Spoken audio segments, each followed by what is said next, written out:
Okay, so we're going to learn about how to bring Chanukah into the next 30 days or so. So first of all, the in the Alter of Kelm, they used to say that every Yom Tov, just like 30 days before the Yom Tov, you're preparing, and there's an or like the Avram brings, you're leaving before Pesach, for example. You're leaving Mitzrayim a little bit every day. You leave the 49 gates of impurity, right? Shari Tumah, anti-Shari Tumah. So he says the same thing every Yom Tov. That's the way it works. So you get to leave. You're preparing for the Yom Tov 30 days before. You learn the halachas, whatever you do. And he says also 30 days after, you kind of like, now's when you internalize. And it says like the sun. You have the rising of the sun, and then like it sort of sets. You have the beginning of the sun, the highest sun, that's when the Yom Tov. And then sort of, as the setting is going, so the rising, as it's rising, that's the beginning of the 30 days before. The setting is after. And then the sun itself, that's the Yom Tov and the actual Chag. And sometimes it's hard when you're in the middle of the sun, it's so shining so brightly, it can be very difficult to actually internalize what's happening during the Yom Tov. So, you might think that, there's a machlokas. What exactly is the reason why we have to spend 30 days before Pesach learning the halachas of Pesach? Which rule brings, it's not so clear that Yom Tov, but Shavuos, you have to spend 30 days learning the Yom Tov. So some say that it's complicated, that you have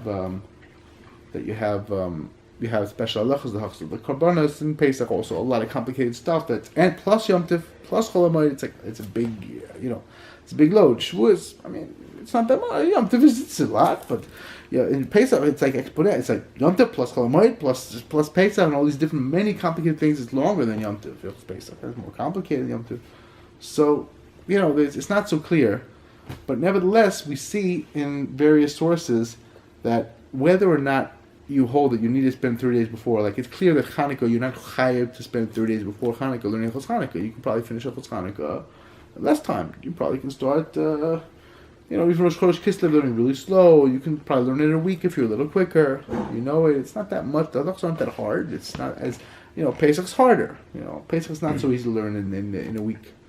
There's more. It's complicated. So it can be. It depends what Shabbos. So God is told us to learn the halachas, but one way or the other way, like, bottom line is that it's much easier, Chanukah and Purim, and presumably you're not mechuyev to spend 30 days before Chanukah and Purim learning, but nevertheless we find in various sources that there's still an or of Chanukah from before, an or of Purim from before. Let's bring that from Tu B'Shvat, starts the or of Purim, as a preparations union, and they bring that the even Motzi Sukkot, the Divrei Chaim of Tzans, will start learning already a little bit about Chanukah. So even from then, maybe like some say like the kedusha of Chol Hamoed, the bechina of Chol Hamoed, all the days till Chanukah from Sukkot. There's such a thing with different Belzerov, the different shmus, the Chakal, the Yesod Yosef. I'm sorry, he used to take like from 30 days before Chanukah, he would take like a pruta every day and put him to prepare, like give you stuck and like to have an or like so you see. It doesn't have to do only with learning the halachas before 30 days. You have to. You don't have to. The point is that what I need to do, I need to have the or from 30 days before, and presumably there's an or of 30 days after as well. Here too. So the Yaakov says. The Yaakov says that the mazel of Elul. The mazel of Tishrei is the most naim. It's a scale. Because you're sort of in the balance. You're hoping to make it. It's not so simple. But the Yaakov says that the mazel of Kislev is a keshet. It's a bow. He said because during Tishrei you're kind of like waiting measure. You say comes Chanukah, you're shot out of Gehenna. You're out of there. You're done. And that's one of the avodas of Chanukah and continuing after Chanukah is this bechina of being able to shoot forward and get out of all of these things that are constraining you and holding you back, and the darkness that makes it difficult, and the hardships. We have to learn how to bring in the or and shine the or in. We have this yetzer hara, and the yetzer hara is, on the one hand, a big challenge. On the other hand, that's what gives all of the avodas that we do meaning. As meaning, the Medrash says, Tov Moed is the yetzer hara. Mekor Chaim explains, it's in the Medrash also, from the Medrash, that no one would ever, you don't have yetzer, you wouldn't get married, you wouldn't build a house, you wouldn't do anything. Just sit around, whatever. Yetzer is bliss, very nice. Koyach. And Hashem says, he says, okay, only chesed. It's not worth anything. It's, I think it was, who was it? One of the big Mekubalim, big poskim Sephardi, Yidin, I forgot his name. I think it was Rabbi Yisrael. I heard him once speak in Chutz Chesed and Sukkos. And he said, everyone's talking about sweetening the judgments.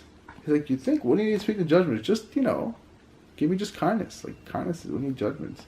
So he said, I'll give you a mushal so you understand. He said, once there was somebody who, you see coffee, you put the coffee in, and you have sugar and the milk with not milk.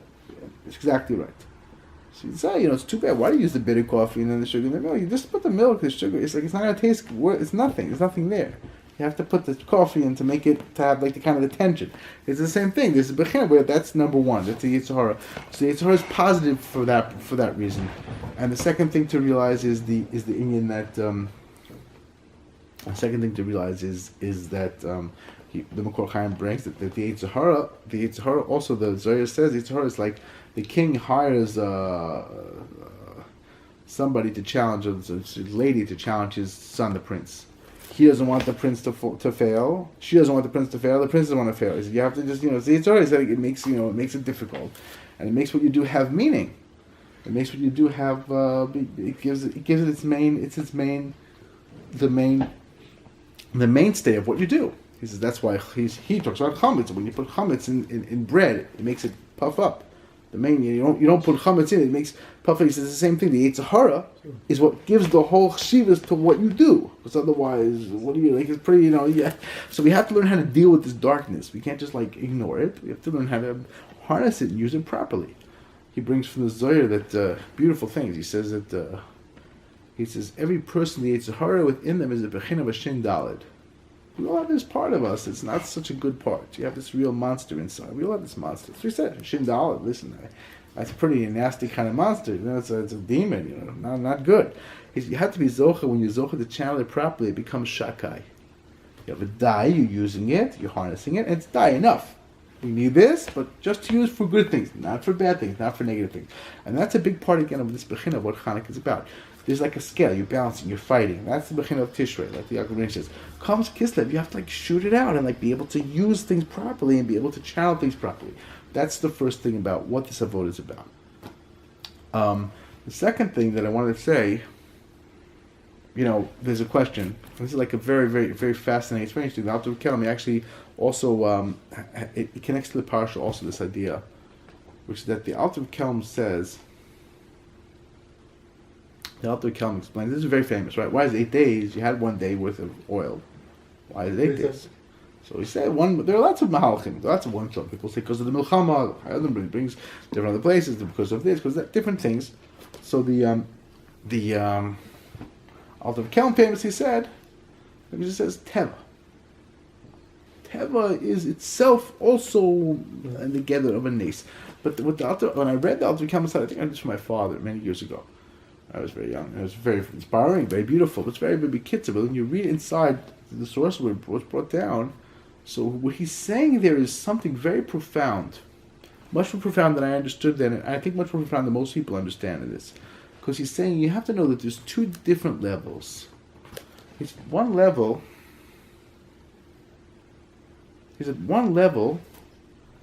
is a person just goes with his own nature. He sees nature as nature. The other level is he's worked on himself and he's internalized certain things and it's part of who he is. He says, a person has a custom, whatever his thing might be, from his family. He goes to a place where that's not the custom of anyone else and he feels uncomfortable. He said, if he understands what it's about and he's committed to it, it's internalized, he's not going to change. He doesn't care what people think. But if not, so he's like, you know what, leave this alone. It'll be very, very negotiable because he's just doing in nature. And when you're doing something because of your nature, there are other parts of you, other natural parts of you that can contradict it.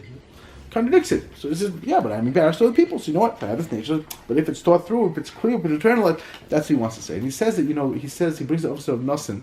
The Officer of Nosson says The two people can eat from the same plate. It used to be in time of Chazal, people eat from the same plate. People do sometimes today also. Pizza pie is the mashal, whatever. Anyway, so people eat from the same plate. He says, and each person tastes according to their mazel, their schus. One of more geschmack, less geschmack. One of the 40, where he's holding. So so he says the same thing. There are levels and levels and levels in a person's avodah. He says in avodah there are levels and levels and levels. And in everything, the Torah also has levels and levels. He said, people can make a mistake and be way off, and they don't understand, and they're seeing the same thing, and they don't really get what's happening. And he actually brings a beautiful example, the Rashbam in our Parsha. The Rashbam talks about the agalos. It says that Yaakov Avinu saw the agalos, and we'll talk about this, Bris Hashem. I guess it's the Rav Tzaddik. And Rav Tzaddik will talk about this, Bris Hashem, in the Parsha, like what are the agalos and how it works, and two Mitzrayim, what's happening. We'll speak about it, Bris Hashem. But Pashta pshat, first of all, is the Chazal say it means. We'll speak about it now. Actually, we'll talk about it now a little bit. So Chazal say it means that what is eglarufa, right? He sent it because they were learning eglarufa. They were learning about you have a person who was killed, and no one knows who killed him. So you have the town, the closest, and they measure who's closest, and then the people that they killed his calf. And they wash their hands. We didn't spill this blood, right? That's Rashi, and the Ramad Valley explains even deeper. He says, of course, you think Yaakov Avinu wasn't thinking the whole time? Oh my gosh, I can't believe this. What did I do? We were doing Egrarufa, and I let him go, and he was killed by his mamish. That's the siman ra. And Yosef was like, no, it's not a siman ra. This was the way it was supposed to be. Yes, and that one of the lessons there is that he wasn't escorted. Livia is a shmirah person.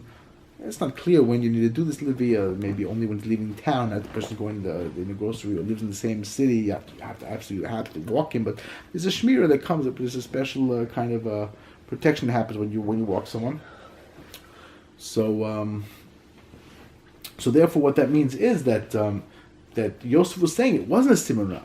It was all from Hashem. So that's mahal. So the Rashbam is like, he says he spoke to Rashi. Actually, he said he spoke to his grandfather. He was masking to this. He said, really, this in the mikra ain't mikra yotzim pshuto. Finally, on Shabbos. Again, what is that? Like the Rambam, at least, and maybe Miri also, they're very clear that there's such a thing. There's got to be some kind of pshat in the pasuk. So the Rashbam says. He said, so what did the Agalos do? He said, so Yaakov saw Agalos, and he said, because he remembered the dream. It says he was Shamar, the Avi Shamar Sadava, the dream. So he said, now the dream, this was all in order to fill the dream. He was bringing me these kingly chariots. The Ramat Valley actually says that these chariots he sent, they were the powerless chariots that no one ever rode. Only Yosef was allowed it for his father. He sent these chariots. That's why that's the Indian was part of the kibbutz to mechabed him, to give him honor. So that's what happens. He said people they think that the Rashbam's coming to say, not like Rashi. This is really the real pshat in Rashi. He said, but if you read what the Rashbam says, that can't be pshat. The Rashbam says that people from their big chasidus, their piety, they bring the drash and they don't bring the pshat. So you see that he said there's a mashal and an imshal in the Torah. There's things, there are levels and levels and layers and layers and layers in the Torah, and the Rashbam was coming to bring a particular layer of things, a particular level. But he never meant to contradict anything. People are learning. He said, now in our times, in his times, the people today also, during the psukim, they think it has to be pshat. He said, but the psukim are many, many layers and many, many levels. So you have to. It's multi layers. He says the same thing with Yerushalayim also. You have to get to a place where you get it and you understand it and it's internalized. And you're not in like this place where you're just very superficial and you're not really getting it. So you don't get it. So you're not. Again, there's no. It's not really you. It's not really who you are. Like the verse says, right? Our God, our fathers, yes, God, our fathers, but we also have to find our own place. You can't just do this one and that one and you have to be yetzer. You have to find your own connection. So Chanukah, this is the beginning of Chanukah. Now is the time when we have to be zocher, and we can be zocher to take the darkness, to take the yetzer and start lighting it up, one thing at a time, one bit at a time. Rav Nosson actually says, in the Kabbalah, that Bris says that every night is revealed one of the 13 midas of rachamim. And he says it continues. Of course, it's till 8 days, so you're done. Notes, so you're done. So he says no. Every day it continues. You just don't have kelim. It's even a higher light. So really, we can reveal a higher light now. we can bring and internalize this light even stronger and shine. Basically, all the Svarim say, this idea of Chanukah is to shine into the darkness, and that's what we need to do now. And the Bechina of Yotzvat Tzadik, it's a Bechina that's called Tikkun Bris. We have to know that the Bechina is called Tikkun Bris. Rav Nosson says, people don't think, they think that Tikkun Bris means a certain physical things you're careful with your eyes, your face, with your machshavas, whatever. And that's the basic, that's what it amounts to, and that's simply not true. Because Tikkun Bris, Rav Nosson says Tikkun Bris is synonymous with simcha, emunah, and anavah. Bris means covenant, it means you're connected to Hashem. When you're connected, so then everything is good. But when you're not connected, you have problems.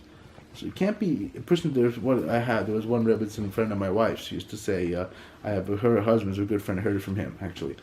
He said, my wife says she's a guy who's very all balled up, and he's very very prickly and under a lot of feeling stressful. He acts stressed. He's like, he's working on his Shmiras Hainayim. I mean, that's not close Shmiras Hainayim. Means you really I'm not saying there's no place for the work.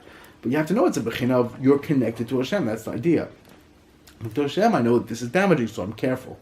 But not that a person just becomes neurotic almost. That's not the idea. We have to. It's an avodah. It's not easy to get to this place of simcha and being, on the one hand, being careful. On the other hand, not being in a place that a person's falling away. This is bechina of being connected. That's what Yosef Tzadik's about. And we're one of the things that we need to do is, this Rav Tzaddik says, one of the things we need to do is to stay connected to Hashem, to stay connected to this aura, to the aura of Chanukah. The aura of Chanukah is very much this bechina. All these different aspects, all these different elements. We have to be Zohar to internalize all these different elements. Right, these seven. The seven aspects.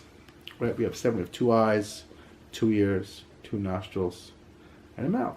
Right, the mouth, you say, you speak. The nostrils has to do, it regulates your mood, how you breathe. Like it's right. Vayigash afbo, like his nose was burning, like he's very angry, like it's a bechina of anger or not, or keep your breath regulated. It's okay. Ears, of course, what you hear and how you hear, how you understand. And your eyes. So what's the 8th light? The 8th light is a bechina. It's called the bina. It's machshava. Machshava, your heart. Like you have to keep yourself on. You have to stay focused. This is all a lot about what Chanukah is about. You're able to purify, and of course we know what Rav Nosson says, when you blew something, it didn't work. You're like, my Chanukah, oh man, this was like, I heard from a few people, you read this Chanukah, oh boy, so hard. Didn't learn anything. It didn't, you're supposed to learn. It didn't really learn much. It didn't really do much. And like, I don't know, little lights, I sang a little, whatever, played some Divrei, lots of latkes. It's like, what? So it's like, no, you have to know that you can fix it now. And we should fix it now, and we can fix it now. This is bechina of like realizing that the teva, don't let the teva. So first of all, the teva is from Hashem, but just don't take it for granted. Just because your new nature, just like, go with the flow. Try to work on it. Try to work on internalizing it. Try to work on connecting to it, and try to again like the nearest one, a little at a time, slowly but surely, changing around this bechina, this shin dalid that we all have inside us, to the shakai, to the bechina of. Right, that you're connected to Hashem. You put the yud in, you're connected to Hashem. That's what a yud is. You got to put the yud in the bechina of the shin dalid. Hashem shall be zocher to the aura of Chanukah till Tu B'Shvat at the very least. Show you all these good things. See you after the Shema.